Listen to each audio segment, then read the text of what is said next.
ফিরে দেখা, ফিরে দেখা, ফিরে দেখা, ফিরে দেখা, ফিরে দেখা।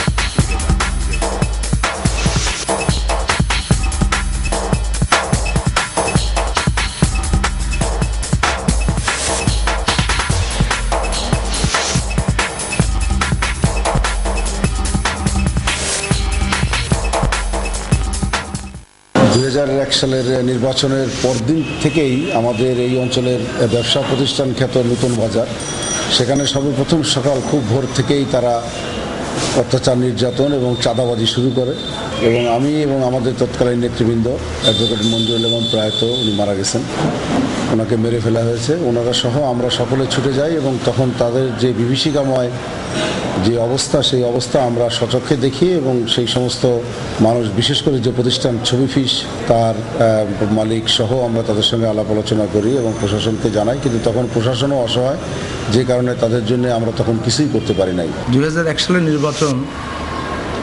নির্বাচনের 1 তারিখের নির্বাচন, 2 তারিখ থেকেই 4 দলীয় জোটের পরিকল্পিতভাবে শহরের যে তাদের যে অত্যাচার, নির্যাতন, এই কাহিনী অনেক ভিন্নতর কাহিনী এখানে আছে। আমি 1 তারিখে নির্বাচন, 2 তারিখে গেল, 3 তারিখে আমি সকালে বাসা থেকে বেরিয়ে আমি আর দীর্ঘ 6 মাস পর্যন্ত বাড়িতে যেতে পারিনি। পরবর্তী পর্যায়ে ব্যক্তিগতভাবে আমরা বিভিন্ন অত্যাচার, নির্যাতনের শিকার হয়েছি। আমার সভাপতি তালুকদার আব্দুল খালেক, খুলনা সিটি কর্পোরেশনের মেয়র, উনি নিজেও তৎকালীন সময় মামলা এবং বিভিন্ন কারণে উনি যে এলাকার এমপি ছিলেন 4 বছর উনি ওনার এলাকায় যেতে পারেন নাই। এমনিভাবে আমাদের সকল স্তরের নেতাকর্মীদের প্রতি তাদের যে অত্যাচার, নির্যাতন 2001 সালের পরে বিএনপি জামাত জোটের দ্বারা হয়েছে, সেই বিভীষিকার কথা এখনও মনে আসলে আমরা শিউরে উঠি। আমাদের সংগঠনের সাথে যারা সম্পৃক্ত, বিভিন্ন সময়ের দলের কর্মকাণ্ডের সাথে সম্পৃক্ত, মানে গ্রাসরুটের, তাদের সবাইকেই ওই সময় কম বেশি এলাকাচ্যুত করে দিয়েছে। এলাকায় তারা থাকতে পারেনি। অনেকেরই তাদের মানে তাদেরকে জোট সরকারের যে সন্ত্রাসীরা তাকে ধরেছে, পিটিয়েছে, এলাকা ছাড়া করে দিয়েছে, খুলনা থেকে তারা চলেও গেছে।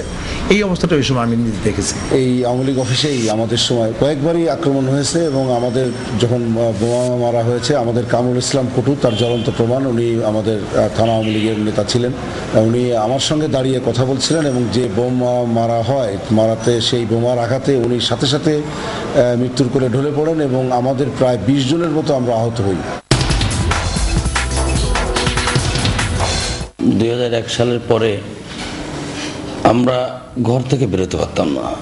তখন সাংবাদিক সহ শহরের গণ্যমান্য ব্যক্তিদের হত্যা করা হইতো। দেখেন, SM এ রব, মঞ্জুরুল ইমাম, আমাদের কামরুল ইসলাম কুটু, মানিক সাহা, সাংবাদিকদের ভিতরে মানিক সাহা, আমাদের বালু ভাই, তারপরে খোকন, বেলাল।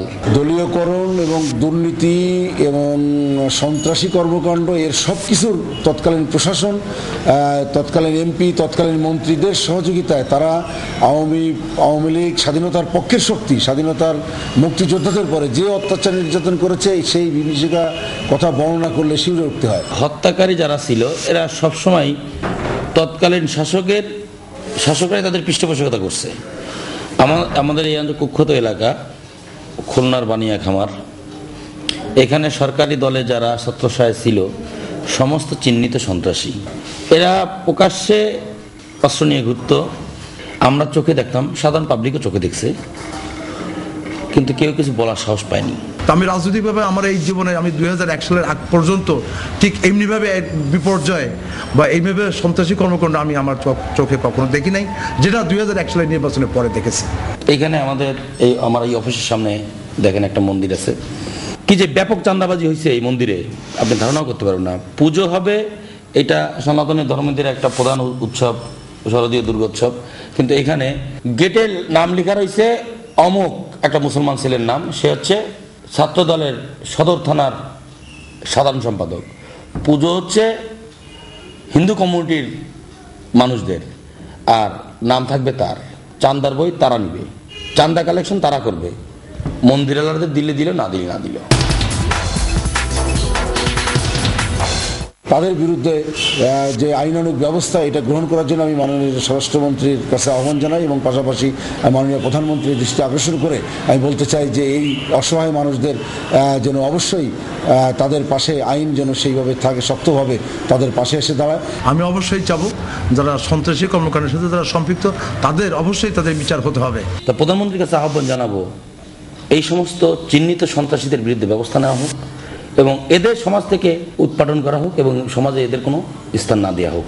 সমাজের অন্যান্য যারা সাধারণ মানুষ এরা যেন সুন্দর সহজভাবে সমাজে বেঁচে থাকতে পারে।